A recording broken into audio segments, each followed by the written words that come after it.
Bom dia pra você, Gabriel Tudo Simões. bem, querido? Opa, legal. Cara, assim, a gente vai ter que falar muito de arbitragem, né? Só que da pior maneira possível, porque a gente não fala de arbitragem, né? A gente não analisa os lances, a gente não fala dos lances. A gente tá aqui sempre falando, meu Deus, a conspiração é pra quem? Quem é o time do momento que vai ser? Existe uma super conspiração.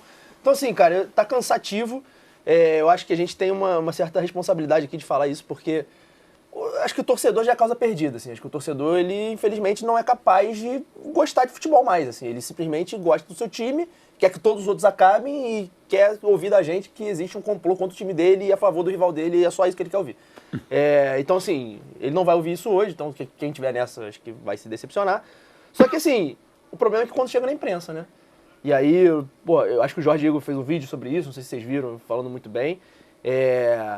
Cara, tem 3 representantes aqui da imprensa paulista, aqui, eu sou do Rio, mas assim, fora de São Paulo, a imprensa paulista é vista muito assim, de tomar partido, óbvio que não é generalizando, óbvio que tem, não sei qual é a proporção disso, mas cara, é complicado, eu saí do jogo do Flamengo, por exemplo, num lance que acho que não tem, a gente vai falar desse lance, mas a marcação em si não tem polêmica, né?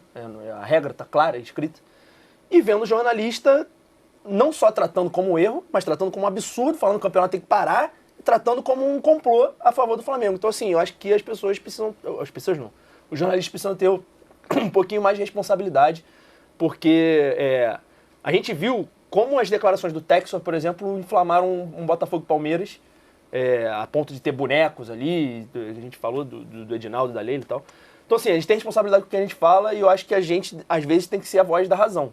Não a voz da razão de estar certo, mas a razão de racionalidade. Então, eu acho que falta, cara. Eu acho que princípio 1 do jornalista você ser imparcial, né? E eu acho que tem jornalista se sujando por muito pouco, se sujando por clubismo. E eu acho que é triste.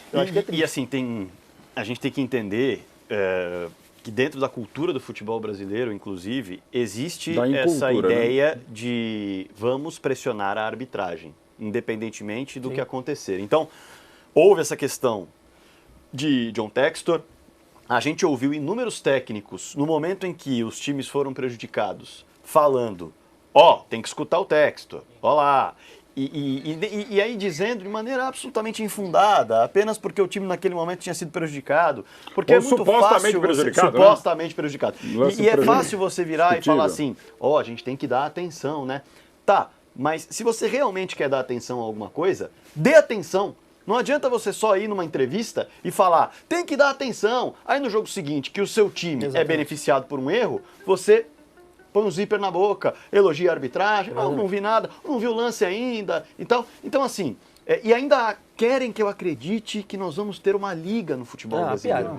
Querem que eu acredite que os clubes terão capacidade de se unir e entender que o produto é mais importante e entender que numa rodada você vai ser beneficiado por um erro de arbitragem, sim. E na outra rodada você vai ser prejudicado por um erro de arbitragem, sim. Porque, como diz no próprio livro de regras, os árbitros também são seres humanos e vão errar. A gente pode discutir a qualidade e a preparação deles. O que a gente não pode discutir aqui é que a arbitragem será perfeita. Ela não será perfeita aqui, ela não será perfeita na Inglaterra, ela não será perfeita em Marte. Até porque não existe perfeição, existe opinião. A regra é subjetiva, é interpretativa. O que eu acho que é pênalti, você acha, eu não. Sim. E ninguém está certo. Acho que hoje um pouco mais, um pouco menos. A regra, a gente, é interpretativa, subjetiva, na maioria das vezes. A gente vai falar sobre isso também. E só para encerrar o que eu queria dizer. E aí a gente vê o John Textor falando isso, o Alexandre Matos vai à zona mista para falar que está tendo uma guerra fria entre Rio e São Paulo, que está influenciando a arbitragem, prejudicando outros clubes. E aí a gente vai lembrar que teve membro de comissão técnica do Palmeiras falando que tinha um sistema que o Palmeiras não poderia ser bicampeão brasileiro, e o Palmeiras foi bicampeão brasileiro. Teve membro de comissão técnica falando que tinha perseguição ao Hulk, o Hulk não tinha que jogar. Teve Braz Spindel falando que tinha perseguição ao Flamengo. Então, enquanto a gente realmente só olhar para o nosso próprio umbigo e não trabalhar para falar, se você quer realmente dar atenção a alguma coisa, dê atenção e não só fique gritando para que os outros deem atenção, vai ser sempre assim. É isso, né? E acho que tem também a questão muito de quem compra essa história. E é muita gente. E isso dá muito peso, dá muita força. E dá muito view, dá muito clique. É normal.